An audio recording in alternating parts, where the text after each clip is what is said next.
Lunes 1 de julio del 2022, bienvenidos amigos y amigas a Noticias 7. Saludamos a nuestros compañeros Lautaro, Carolina y Andrea. ¿Cómo están? Más contentos, ¿no? Más relajados, más felices. Y por supuesto, ayer finalmente, Andreita, se firmó este denominado Acuerdo por la Paz, que incluye algunos compromisos de ambas partes. ¿Cómo estás, Vero, Carolina, Lautaro, amigos quienes nos sintonizan a esta hora de la mañana? Así es, un poco más aliviados del día de hoy, luego de que se firmara con varias tensiones del día de ayer. Ya para las 2:30 aproximadamente se firmó este acuerdo que tiene algunos puntos que deberán cumplir las dos partes. El primero es que evidentemente ya regresa, o más bien se paralizó ya, o se dejó de paralizar a escala nacional, Vero. Muy buena noticia, Andrea. Estaremos revisando entonces cuáles son los puntos importantes de este acuerdo. Lautaro, el movimiento indígena, por su parte, regresa paulatinamente a su territorio. Ayer tú justamente estuviste cubriendo el área de la Casa de la Cultura Ecuatoriana. Coméntanos, por favor, qué sucedió. Buenos días, Vero, Carolina, Andrea, amigos televidentes. Sí, ayer hicimos una cobertura tanto digital como ya presencial para ver cómo había sido esta jornada luego de que se llegó a este acuerdo de paz, y efectivamente se cumplió la palabra y todos los manifestantes indígenas que vinieron desde Cotopaxi y otras provincias se fueron como lo anunciaron sus líderes. Hubo una jornada también de mucha alegría, de mucha fiesta, y finalmente retornaron a sus hogares. Pero no todo es bueno, Carolina. Lamentablemente, los 18 días que duró el paro hubo pérdidas bastante considerables que lamentar. 9 fallecidos, más de 200 heridos, y por otro lado también se ha sufrido agresión a los periodistas. Así es, Vero, amigos televidentes, pues Fundamedios ha contabilizado por lo menos 179 agresiones a periodistas y trabajadores de la comunicación en estos 18 días de paralizaciones, y ellos también proponen que justamente esta violencia sistemática a los comunicadores sea también tratada en estas mesas de diálogo que se hará entre el gobierno y los dirigentes indígenas. Perfecto, hacemos entonces una invitación para que nos sintonicen también a través de www.eltelegrafo.com.es, Pública FM, y a través de nuestras redes sociales. Iniciamos, bienvenidos.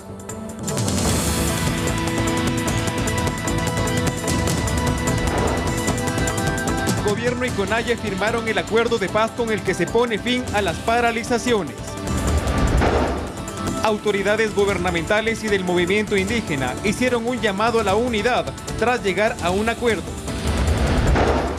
Miles de indígenas se organizan para regresar a sus comunidades tras el fin del paro nacional.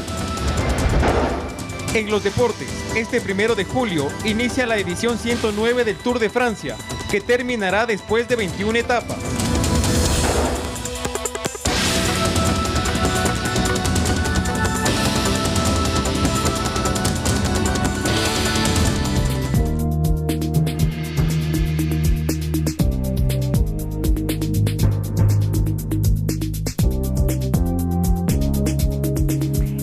Se lo manifestó al inicio de esta emisión informativa, amigos televidentes, con la firma del Acta por la Paz suscrita entre el gobierno y los líderes indígenas, se puso fin a 18 días de movilizaciones. El documento establece acuerdos y propuestas de trabajo para los próximos 90 días. Veamos.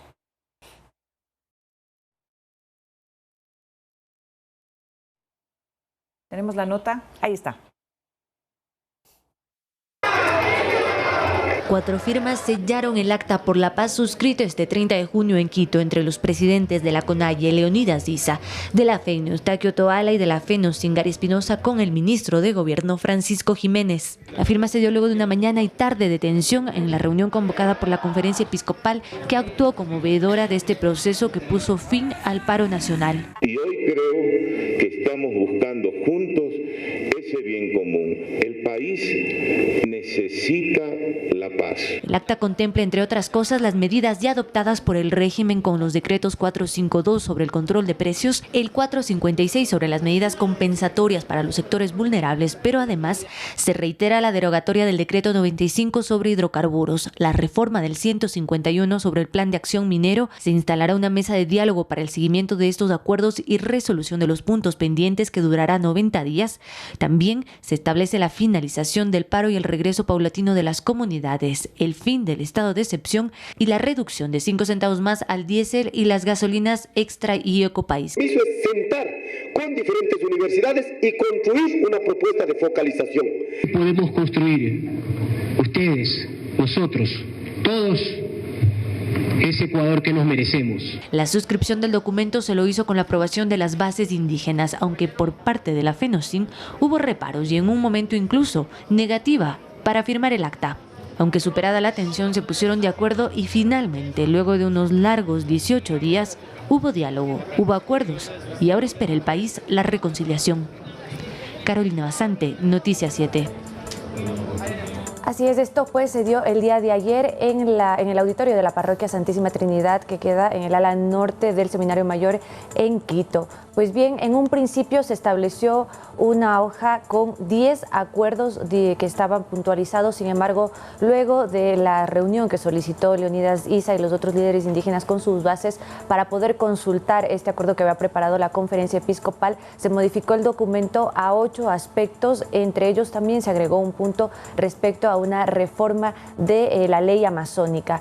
Esto se ha dicho, también se va a tratar en la Asamblea Nacional. Como ustedes vieron, estuvieron de acuerdo de suscribir. Hubo una reticencia por parte de Gary Espinosa, que en un principio él había solicitado y lo había planteado ahí, entre otras cosas, que se congelen los precios de la gasolina. Él había dicho por los próximos 5 años, o si no, por lo menos hasta que termine el periodo de Guillermo Lasso, y también había insistido en reiteradas ocasiones sobre la condonación de las deudas y el alivio financiero de las personas que tienen créditos en el sistema financiero. Estos son los aspectos que están pendientes de tratar y que se ha dicho se lo va a hacer en los próximos 90 días en estas mesas técnicas, en donde además también se tratarán otros puntos de los 10 que sustentaron esta agenda de la CONAIE de la movilización que inició el 13 de junio. Uno de los puntos que digamos fue uno de los más relevantes fue la reducción del precio del combustible, pero ¿cuándo iniciará ya a regir esto, a estar vigente en las comercializadoras de combustible? Pues primero tiene que haber un decreto, es el decreto que debe también reemplazar al 462 que ya se hizo la semana pasada para la reducción de 10 centavos, ahora serían entonces en total 15 centavos los que se debería bajar. Sin embargo, hasta esta mañana aún no había ya la redacción o la emisión de estos decretos. Además, hay que recordar que debe haber un decreto para la derogación del decreto a su vez número 95 que habla sobre los hidrocarburos y la reformatoria al decreto 151 que habla sobre el tema minero. En este punto también es importante resaltar que una de las cosas que más se pedía de parte de la dirigencia indígena es sobre la consulta previa e informada. Esta es una como su nombre mismo lo indica, una consulta que se hace a los pueblos y nacionalidades indígenas antes de que inicie un proyecto. Esto ya está en la Constitución, sin embargo, lo que han pedido los movimientos indígenas es que se respete este derecho que ellos tienen para que algún proyecto, tanto minero o como petrolero, no se haga sin pues conocer qué es lo que opinan las comunidades. Cuando ya se emita este decreto que justamente mencionas, Andrea, entonces la gasolina extra y Ecopaís estará en 2,40 centavos, mientras que el diésel en 1,75. Pero bien, hemos acotado que todavía esto no está vigente. Ahora, otro punto muy interesante de este encuentro, de este diálogo, fue el apretón de manos que se dieron tanto Francisco Jiménez como Leonidas Issa luego de más de 17 días, porque fue el día 18, 17 días de tensiones. En el día 18 se dieron la mano, se encontraron cara a cara una vez más y como lo dijo el propio ministro, lo que sucede aquí es que aquí no hay un ganador o un perdedor. En palabras de él, aquí ganó el Ecuador porque finaliza un largo periodo de muchas hostilidades que también se dieron, porque esta protesta social, como lo hemos abordado en nuestros diferentes informativos, también tuvo actos vandálicos, pero finalmente se acordó la paz y lo dijo el propio Leonidas Issa.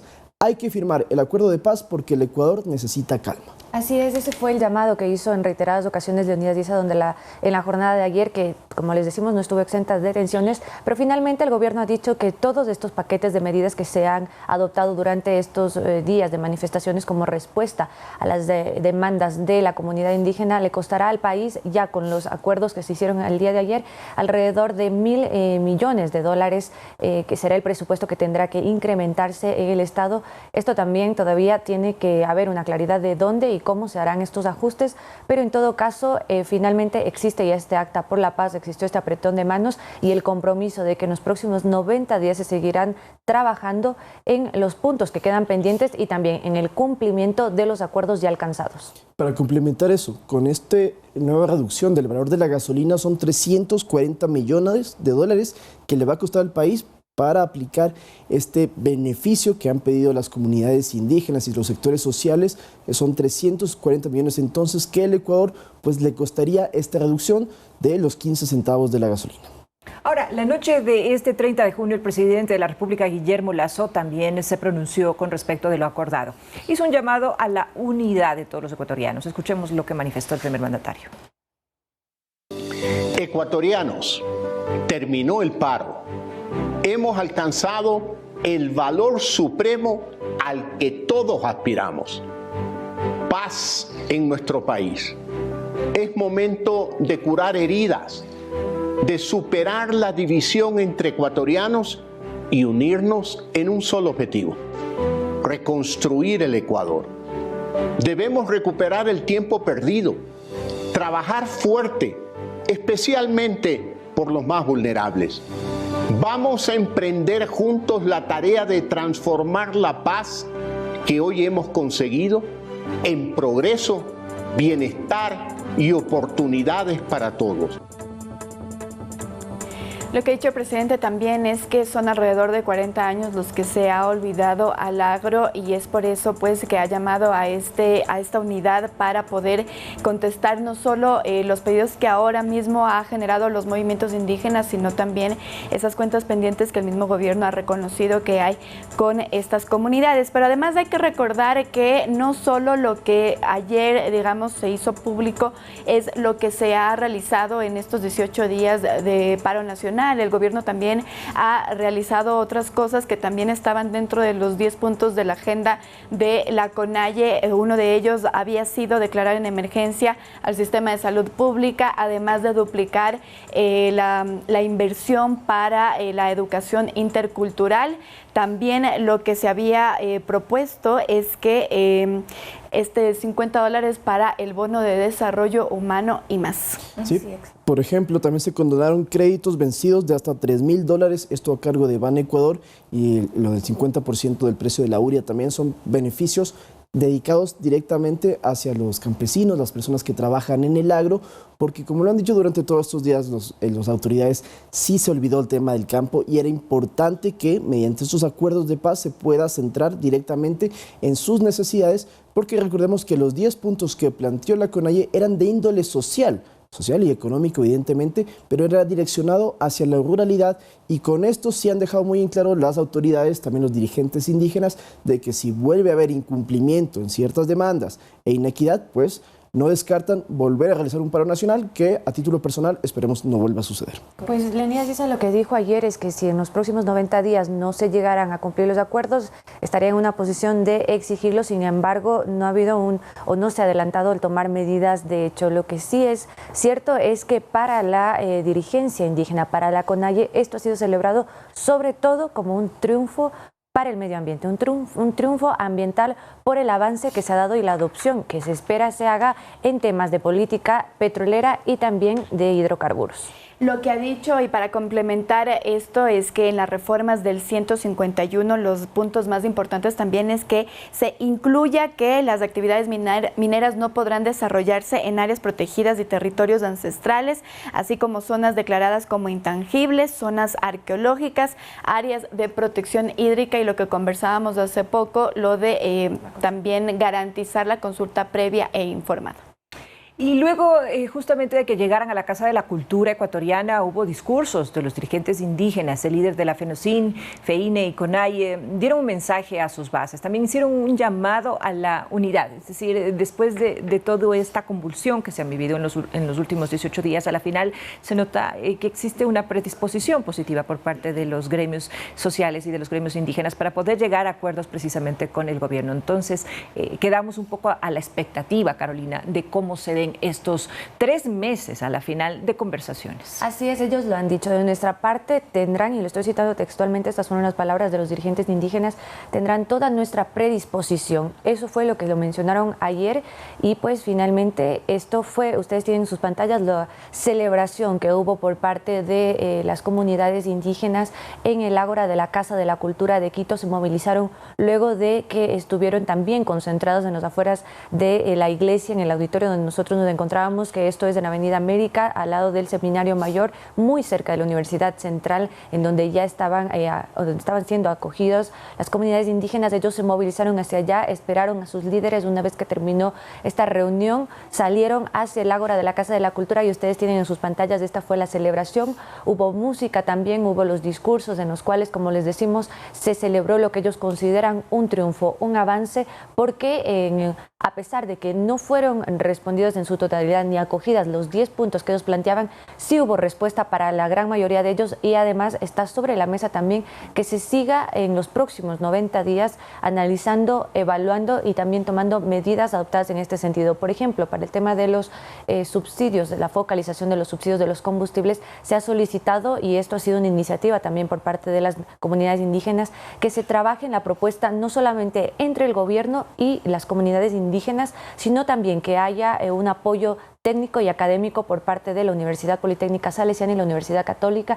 que sus representantes y rectores estuvieron el día de ayer también en esta reunión de diálogo que hubo. Fue una rueda de prensa, pero en un principio, pero también hubo una parte, un espacio de diálogo. Ellos estuvieron ahí, y juntamente con ellos se trabajará en estos puntos que son neurálgicos y que son de los más importantes de la agenda de la CONAIE. Había mucha expectativa por este pronunciamiento de los dirigentes indígenas frente a sus bases y a las personas que habían venido hacia Quito. Se calcula que aproximadamente 7.000 es el número más cercano de indígenas de diferentes comunidades que llegaron a la ciudad. Leonía sí se había hablado de 20.000, 30.000, bueno, son cifras que no fueron comprobadas, se cree que son 7.000, pero los que estuvieron en el ágora era importante porque, como ya lo contó Carolina, durante la mesa de diálogo había discrepancias entre los que apoyaban y los que no apoyaban el acuerdo de paz, y era muy importante conocer qué iban a decir los líderes frente a su gente y cuál iba a ser su reacción. Inclusive en otras provincias y en otros cantones, por ejemplo en la Amazonía, había todavía dirigentes indígenas que estaban en contra de que suscribieran este acuerdo de paz. Los que estuvieron en Quito apoyaron finalmente a Issa durante estas declaraciones que él dio ante su gente. Bueno, la aplaudieron y se aceptó que era el camino que se tenía que tomar, porque luego de 18 días también económicamente perjudicaba a las comunidades rurales del Ecuador.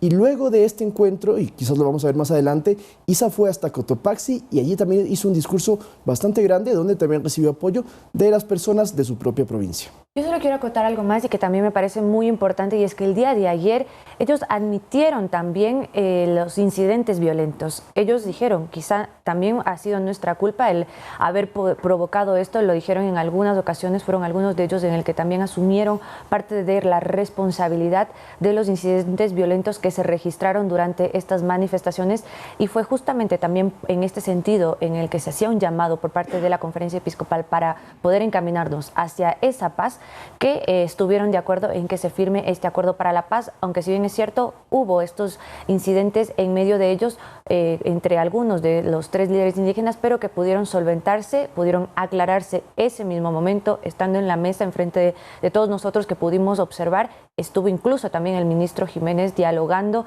y mediando esa situación, y finalmente pues se suscribieron las 4 personas que tenían que dar este visto bueno y esta luz verde para el acta para la paz. Sin embargo, frente a todos los desmanes y a todos los actos de violencia que se dieron debido a las manifestaciones, también hubo en un inicio, cuando se comenzaron los diálogos, una exigencia por parte de la CONAIE para que no se procese a ninguno de los implicados, sobre todo dentro de las bases de los movimientos indígenas, en estos actos vandálicos. Sin embargo, eso por supuesto no se ha dado. La Fiscalía General del Estado se encuentra ya tramitando de oficio todas estas denuncias que se han dado por parte de la Policía Nacional y de los diferentes órganos de control del país, para que no queden en la impunidad estos actos de vandalismo que, por un lado, se manifiesta que pueden ser infiltrados dentro de las manifestaciones. Sin embargo, hay otra óptica mediante la cual se menciona de que son los mismos indígenas quienes han realizado este tipo de actos. Sin embargo, aquí no se trata de dar un epíteto de quiénes son quienes han realizado estas lamentables situaciones.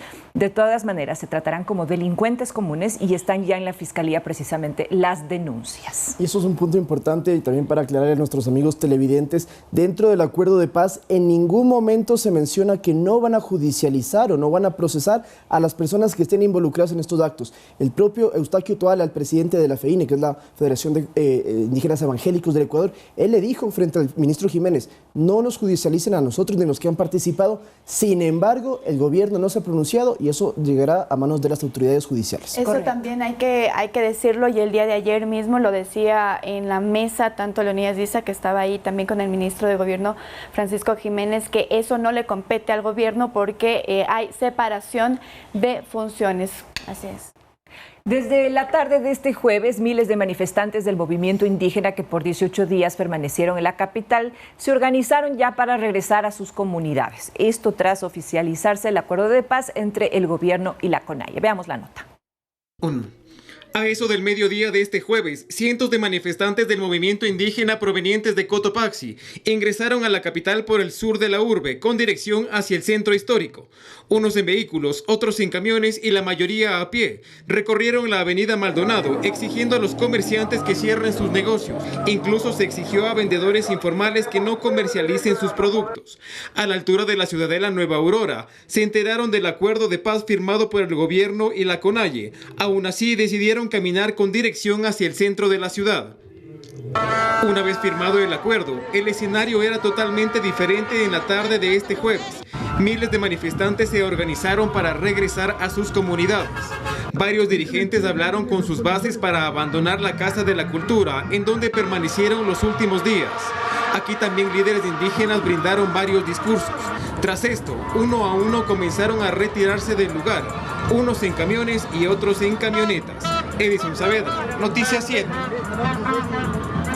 Y para la mañana de hoy, el ECU 91 ya reportaba la mayoría de vías habilitadas en la provincia de Napo, Pichincha y Orellana. Finalmente, y bueno, después de estos 18 días de paro, también es una alegría que nuevamente se empiece ya a retomar la normalidad. El día de ayer también, tanto el municipio como la prefectura hicieron limpieza de vías en algunos sectores de la ciudad capital para también recoger los escombros, las ramas, incluso montículos de tierra que han permanecido ahí por varios días. Inclusive las vías hacia el aeropuerto de Quito están completamente habilitadas y también el sistema de transporte urbano, Trolebús y Ecovía tiene a todas sus estaciones y terminales completamente habilitadas para retomar este flujo diario que durante 18 días pues se vio imposibilitado por el cierre de vías a causa de estas paralizaciones. Quizá hoy se vea una movilización más. Ayer se hizo una convocatoria para las 4 de la tarde del día de hoy, viernes, en una marcha contra el racismo, lo habían dicho, varias comunidades indígenas se iban a sumar a esto, saliendo desde el Seminario Mayor. Veremos también lo que ocurre el día de hoy, esto en horas de la tarde, en esta marcha que se convocó el día de ayer. Y en cuanto a las cifras negativas, amigos televidentes, 8 personas fallecieron lamentablemente durante este paro nacional, el más largo a propósito en la historia reciente de nuestro país. Las movilizaciones también dejaron centenares de heridos, delitos cometidos y obviamente pérdidas económicas. El paro nacional finalizó. 18 días de movilizaciones, cierres viales, protestas sociales pacíficas y también actos violentos que cobraron la vida de personas. Un saldo negativo de 8 fallecidos dejaron estas movilizaciones. Las 5 víctimas mortales de las protestas se produjeron en Guayabamba, El Arbolito, Calacalí, Cuenca y Puyo. El sargento José Chimarro fue asesinado en Chuchufindi por el ataque de manifestantes a un convoy militar, mientras que 2 personas no recibieron atención médica porque las ambulancias no pudieron cruzar los cercos. En cuanto a heridos, las organizaciones sociales señalan que son más de 365 manifestantes, mientras que la policía indicó que 238 uniformados fueron agredidos y 37 retenidos. Además, en estas protestas se efectuaron 5.251 eventos de alteración pública por actos vandálicos. Un total de 162 ciudadanos fueron aprehendidos, la gran mayoría en Quito. En materia económica, el sector hidrocarburífero perdió $201,3 millones, 1.205 pozos cerrados, 2,2 millones de barriles de petróleo sin producir, 287 estaciones de combustible desabastecidas. Mientras que en el sector productivo la estimación es de... Durante estos últimos 3-4 días ya estamos promediando pérdidas diarias que superan los $50 millones a nivel de todo el sector productivo en su conjunto. y el total de pérdidas estimadas que tenemos, todavía es un número estimado que tendremos que terminar de asentarlo, está en alrededor de 500 millones de dólares. Otros hechos que marcaron las movilizaciones fueron los bloqueos viales en 23 de las 24 provincias del Ecuador, que generaron problemas para el abastecimiento de víveres, gas, combustible y tanques de oxígeno. El paro nacional fue convocado por organizaciones indígenas que buscaban respuestas por parte del gobierno a 10 puntos de índole social. Gobierno, CONAIE, FENOCIN y FEINE firmaron este jueves un acuerdo de paz con el que cesan las movilizaciones y así se espera que vuelva todo a la normalidad. Lautaro Andrade, Noticias 7. Ganadores o derrotados, como se analizan estas protestas. Bueno, económicamente Ecuador sí perdió, esa es una derrota que está ahí a la vista según las cifras. También les comentamos que durante estos 18 días hubo 3 estados de excepción por los actos vandálicos que se registraron, y en cuanto a la cifra tanto de heridos como de fallecidos van fluctuando durante los siguientes días porque las organizaciones y las instituciones irán actualizando. Por ejemplo, según datos que tenemos, ya son 9 los fallecidos porque hubo uno que murió durante un accidente que se produjo a causa de estos cierres viales. Así es, también la policía ha registrado 154 denuncias que se han presentado durante estos 18 días de movilizaciones, además de 5.251 eventos de alteración pública, y entre sus filas ellos han reportado 238 policías heridos. En los 18 días de movilizaciones, compañeros y amigos televidentes, se reportaron 179 agresiones a periodistas, según datos de Fundamedios. Les vamos a contar los detalles cuando volvamos de la pausa.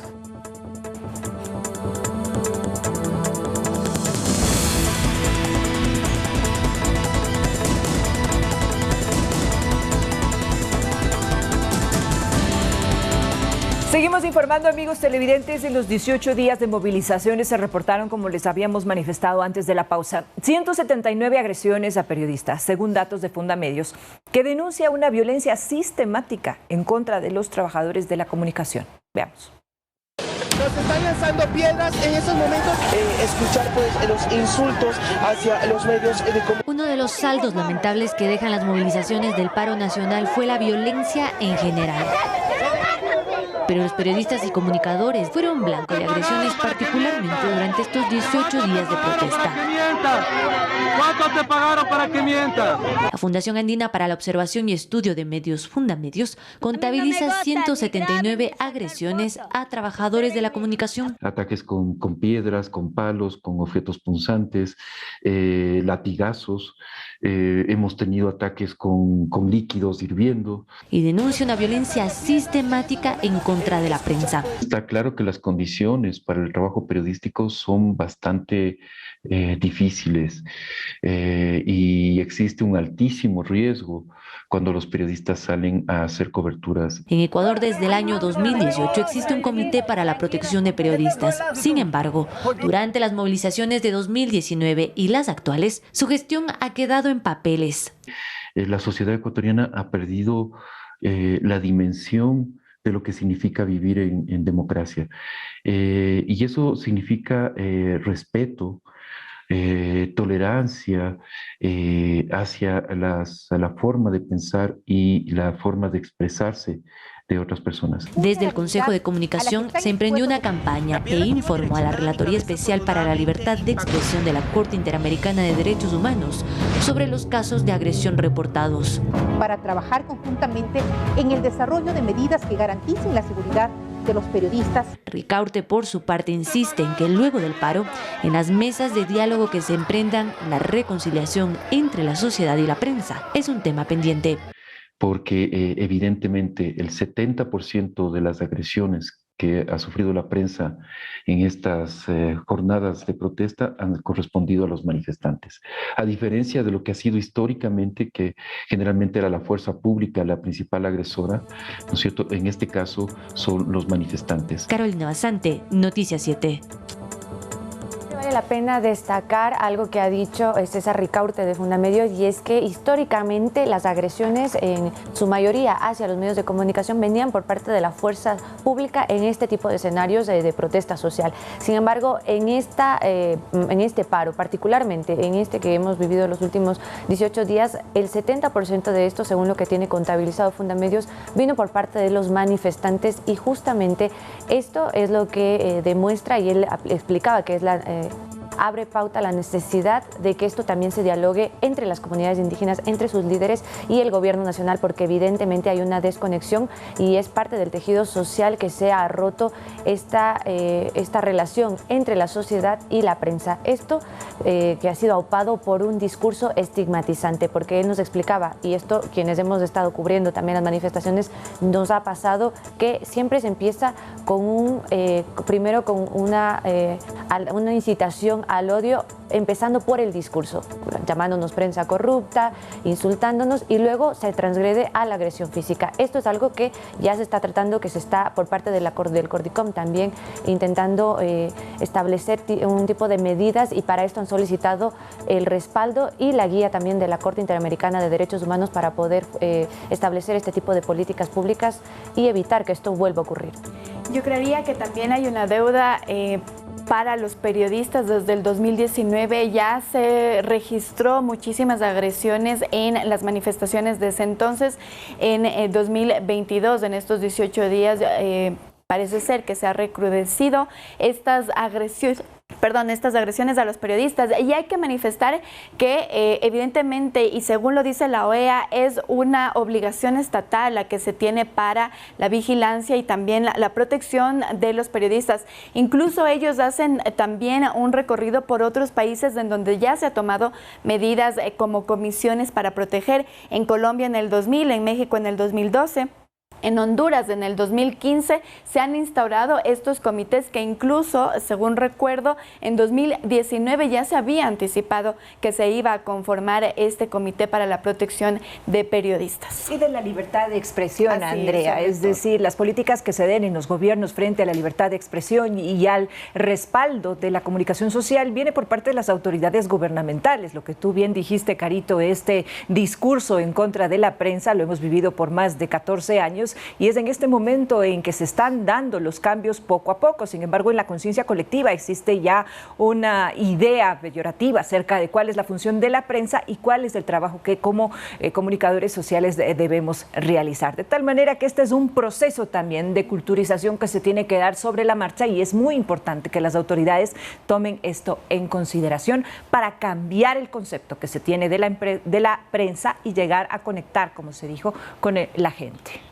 Así es. Hacemos una pausa, pero ya enseguida regresamos con más noticias, amigos televidentes, no se vaya. Estará con nosotros la campeona Miriam Núñez, que nos va a contar también un poco acerca de sus experiencias últimamente en los diferentes juegos en los que ella ha participado y se ha desempeñado excelentemente representando a nuestro país. Así que ya regresamos con otros temas aquí en Noticias 7.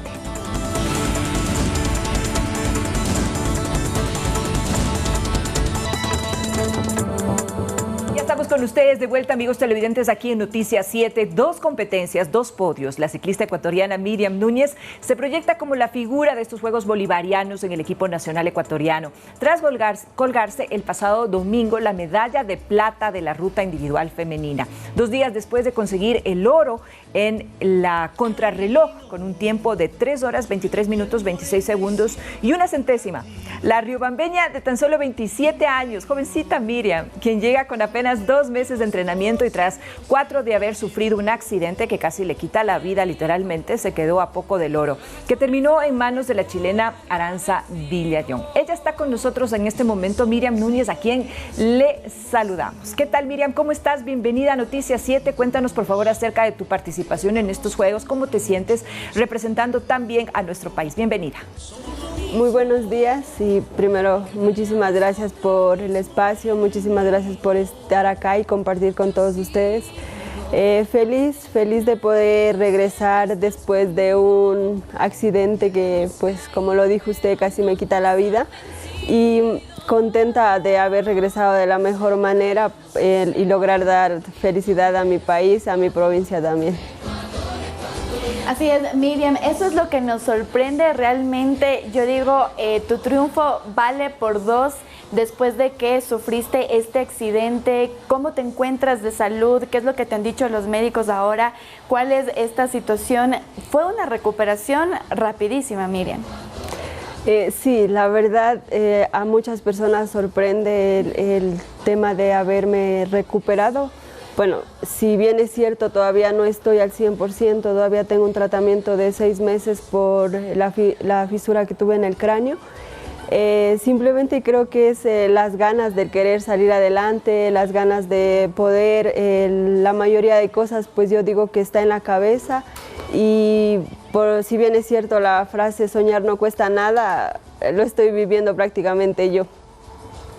Así es, y tú fuiste quien nos dio una alegría en estos 18 días de paro nacional, Miriam, y entiendo que también quienes estuvieron contigo allá hicieron un esfuerzo para llegar al bicentenario en bicicleta desde Cayambe.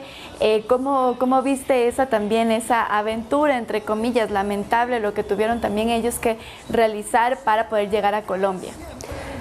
Sí, la verdad estuvo un poco complejo, un poco complicado porque teníamos compañeros que estaban en Ibarra, Ambato y Cayambe y pues a todos ellos les tocó llegar en bicicleta hasta el aeropuerto, cargado una mochila y sus bicis. Simplemente también estos triunfos es de todo el equipo, de toda la selección nacional de ciclismo que estuvimos en Valledupar y como le dije, o sea, a veces soñar no cuesta nada, a veces arriesgarse un poquito más de lo que somos capaces, ahí vienen las recompensas. Mira, y no nos cansamos de felicitarte porque como ya lo han dicho en reiteradas ocasiones en esta mesa, pues realmente el deporte y lo que tú nos has dado ha sido más que alegrías. Ahora, ¿qué se viene? ¿Qué se viene en tu carrera profesional? ¿Cuáles son las metas? ¿Qué rutas estás tú analizando poder participar el resto del año? Bueno, Dios mediante estaré ya en pocos días viajando a España a integrarme al equipo Massy Tactic y ya estando allá con ellos veremos o ellos ya me dirán qué carreras haré, entonces simplemente yo creo que contenta y con ansias ya de poder volver a España.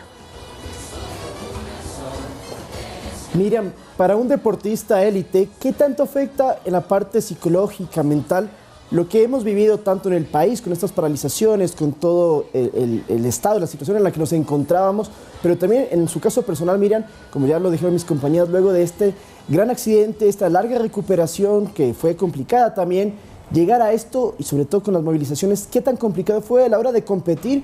Terminamos llevándonos medallas, pero me imagino que fue muy difícil. Sí, la parte psicológica creo que es lo más importante. Gracias a Dios la he sabido llevar de la mejor manera y ha jugado a mi favor. No le voy a negar, había muchos días que no quería subirme a la bici, lloraba mucho. Bueno, de ciencia cierta soy llorona desde niña, pero ahora después del accidente me volví más llorona. Pero el tema psicológico y el tema de también estar con mi familia, con las personas súper allegadas a mí, ha ayudado bastante para que la recuperación sea bastante rápida. Antes de viajar a Colombia, estuvo con Richard Carapaz, nuestro mejor ciclista, considerado el mejor ciclista de la historia inclusive. ¿Ha conversado con él luego de estas 2 medallas en los Juegos Bolivarianos, Miriam? Tuve la oportunidad de conversar con él el día que corrí la crono, el día que obtuve la medalla de oro. Recibí felicitaciones de parte de él, pero pues no hemos tenido más acercamientos. Tengo entendido también que él ya pronto viajará a España y desearle igual los mejores éxitos allá y es uno de los mejores referentes también en nuestro país. Miriam, gracias, bueno, también con Richard Carapaz, tu participación y de muchos otros ciclistas, pues este deporte que quizá no era tan popular en Ecuador se ha popularizado en los últimos años. ¿Cuál es tu mensaje para esos ciclistas amateurs que ven ustedes ese ejemplo y también que quieren alcanzar lo que ustedes ya lo han logrado? Sí, si bien es cierto, después de lo que ha hecho Richard Carapaz, el ciclismo aquí en nuestro país y mucha gente ahora ya regresa a ver a Ecuador como una potencia fuerte dentro del ciclismo. No solamente es Richard, sino son varios chicos que ya están corriendo en Europa. Y simplemente mi mensaje sería en especial a las mujeres que luchen por sus sueños, que salgan adelante, que a pesar de lo más oscuro que se ponga la situación, al final va a haber una luz y esa luz va a ser que nos va a brillar demasiado porque tenemos un poder tan poderoso dentro de nosotras que simplemente hay que saberlo sacar.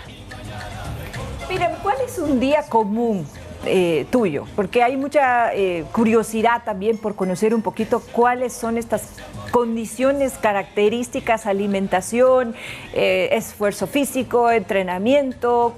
¿Cómo manejas tú tus tiempos entre tu familia y entre las actividades profesionales del ciclismo? ¿Cómo manejas tú un día normal? Bueno, un día normal mío, literal salgo a entrenar tipo 8 o 9 de la mañana hasta la 1, 2 o a veces 3 de la tarde, dependiendo de cómo sea la planificación del entrenador. Hay días que son doble jornadas, desde 7 a 12 y de 3 a 6. La verdad, mi familia, pues ellos entienden el deporte que yo llevo y a mí me encanta hacer la bici.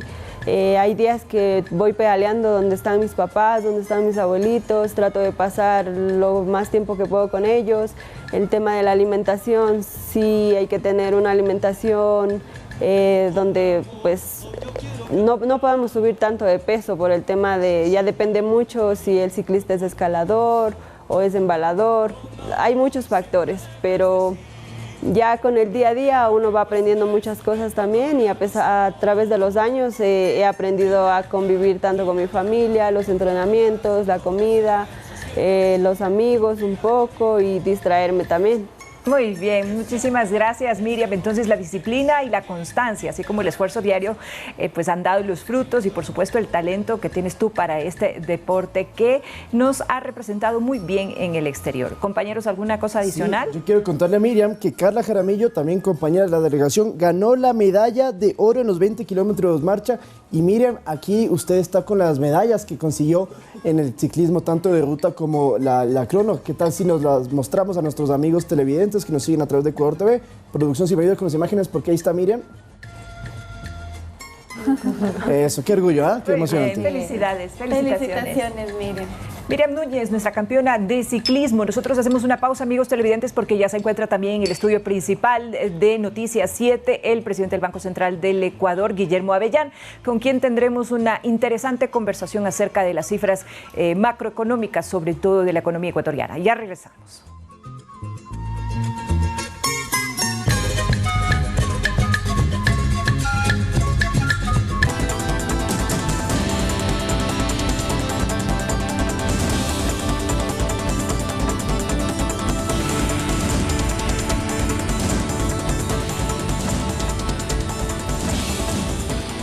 De la mañana con 48 minutos y en este momento nos acompaña en esta mesa de trabajo Guillermo Avellán. Él es el gerente del Banco Central. Muchísimas gracias por su presencia aquí, economista. Y yo quisiera preguntarle, si bien es cierto, el Ecuador ha registrado un crecimiento en el primer trimestre del año. ¿Cómo ven ustedes la situación ahora después de 18 días de paro?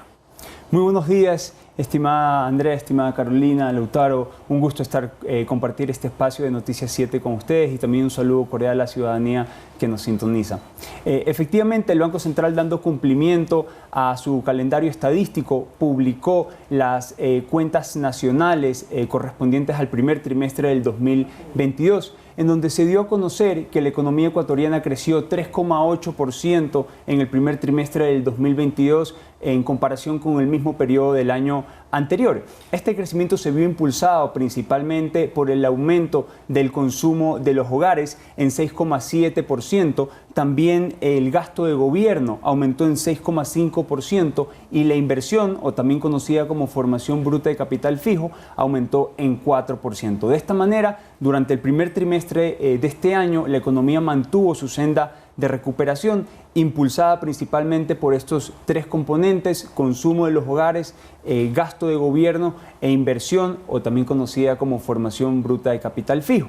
Eso ha sido muy importante porque estos sectores o estos componentes del Producto Interno Bruto se consolidan ya en su crecimiento, no solo después de haber reportado una recuperación en el 2021, sino también en el 2022. Pero economista, y con este segundo trimestre y los 18 días de paralización, ¿Va a haber algún tipo de modificaciones en esta tendencia que usted nos estaba comentando? Sí, efectivamente, Lautaro. El Banco Central el día de ayer publicó sus cuentas nacionales y tenía planificado poder actualizar su proyección o su previsión de macroeconómica para este año de 2,8, poderla revisar al alza. Sin embargo, por las paralizaciones del mes de junio no lo hemos podido hacer. Estaba basada en modelos que habíamos desarrollado dentro del Banco Central.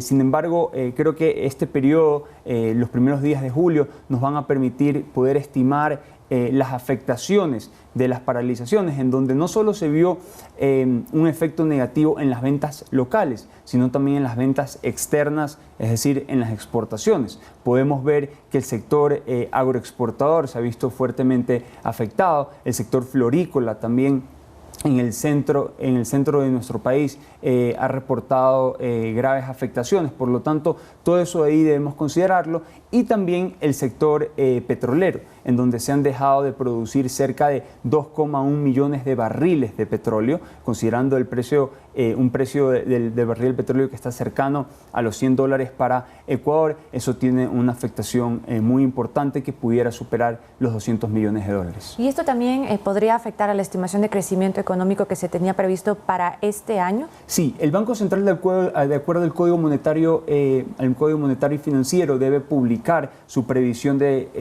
macroeconómica de crecimiento durante marzo y septiembre de cada año. Entonces, tenemos planificado durante los meses de julio y agosto poder recibir mayor información, realizar las estimaciones de las afectaciones que se han dado producto de las paralizaciones, y luego de esas estimaciones poder actualizar la previsión. Esperemos que pueda presentarse una recuperación importante en el tercer trimestre del presente año para que no se vea afectado el crecimiento final de la economía. Este número, digamos, alentador que hubo en el primer trimestre, incluso es considerando esta guerra Ucrania-Rusia en las exportaciones. Sí, exacto. Ya estas cuentas nacionales que reportan un crecimiento de 3,8 de la economía ecuatoriana ya consideran el efecto del conflicto geopolítico que existe entre Rusia y Ucrania.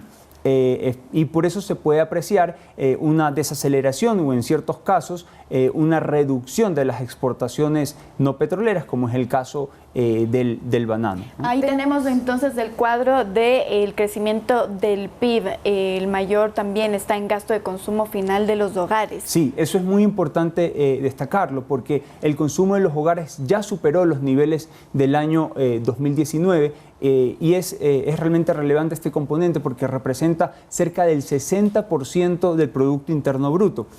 Además, es importante destacar que los otros componentes del Producto Interno Bruto ya están cada vez más cerca de sus niveles prepandemia. Entonces, eso es relevante porque permite mayor actividad económica y generación de empleo en nuestro país. Y ahora, respecto a las actividades, ¿cuál fue el sector que tuvo este desempeño positivo durante este primer trimestre, que tiene las mejores cifras? Sí, es importante destacar que 12 de los 18 sectores o industrias que da seguimiento el Banco Central reportaron un crecimiento o un desempeño positivo durante el primer trimestre. Acuicultura y pesca de camarón reportó la cifra más alta, con un crecimiento de 28,5%. Alojamiento y servicios de comida logró crecer 8,6%. Suministro de electricidad y agua reportó un crecimiento de 8,4%. Comercio logra crecer cerca de 7%.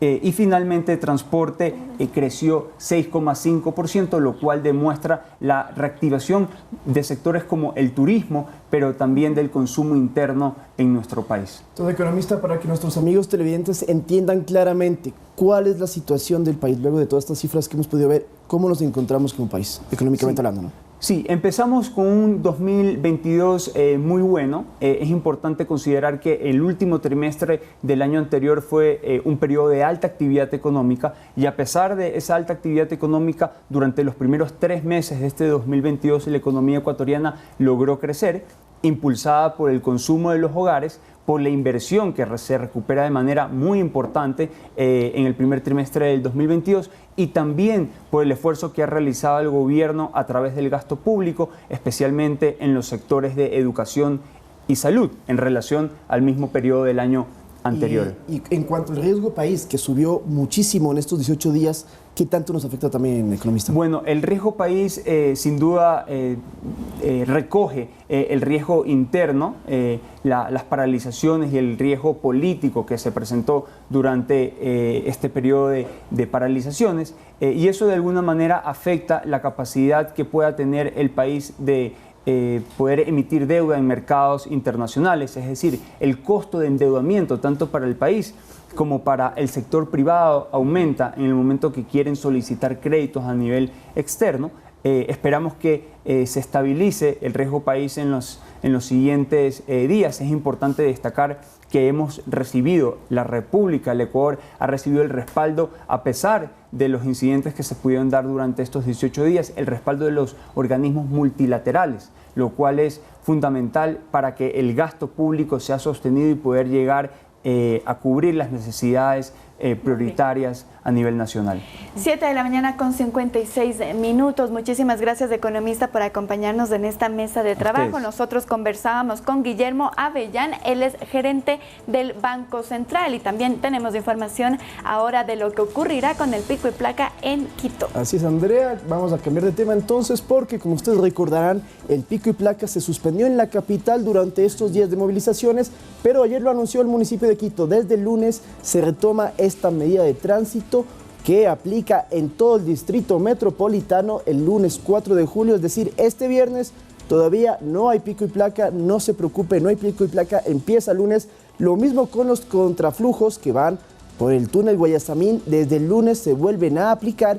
Y en cuanto al paseo dominical, que es esta ciclovía que se realiza los domingos, también está suspendida y se retoma la próxima semana. Es decir, todas las medidas de movilidad o tránsito en la capital, en Quito, están suspendidas hasta el lunes, que se retoma completamente la normalidad, según ha informado el Cabildo.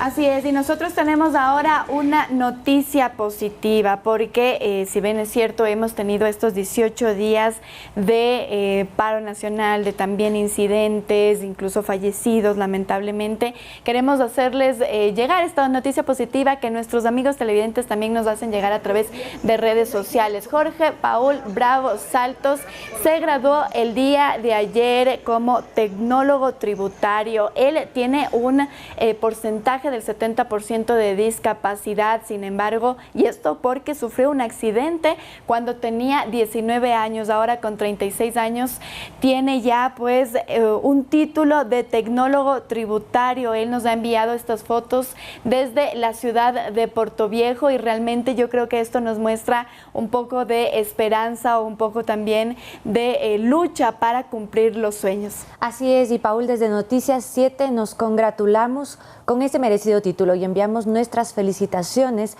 y deseos de éxito, no solo a ti, sino también a tus padres, Dalinda Saltos y Jorge Bravo, quienes han sido apoyo fundamental en tu crecimiento. Y como Paul, desde este espacio los invitamos a compartir sus momentos de felicidad familiar, porque Ecuador es mucho más de lo que vemos. Justamente, le invitamos a nuestros amigos televidentes que si ustedes también tienen estos casos positivos de superación, de mucho esfuerzo, pues compártanlos con nosotros, porque aquí como medios públicos, como canal del Estado, como canal de ustedes, estamos para brindarles y contar estas noticias también positivas que también nos hacen a nuestro país, que luego ya de 18 días de complicaciones, de situaciones adversas, de cambios en la cotidianidad, pues qué bueno ver entonces noticias como estas que nos alegran la verdad a todos. Perfecto, compañeros, muy bien, y nosotros les decimos gracias, amigos televidentes, por habernos acompañado, y pues estaremos pendientes también de la información en nuestros siguientes espacios de noticias. Les esperamos a las 19 horas con nuestro noticiero estelar y también con su reprise a las 22 horas. Compañeros, que tengan un excelente día de jornadas y además un muy buen fin de semana. Sí, a los de no hay feriado. No hay feriado, pero hay turno. Pero hay turno. Feliz día para todos, amigos.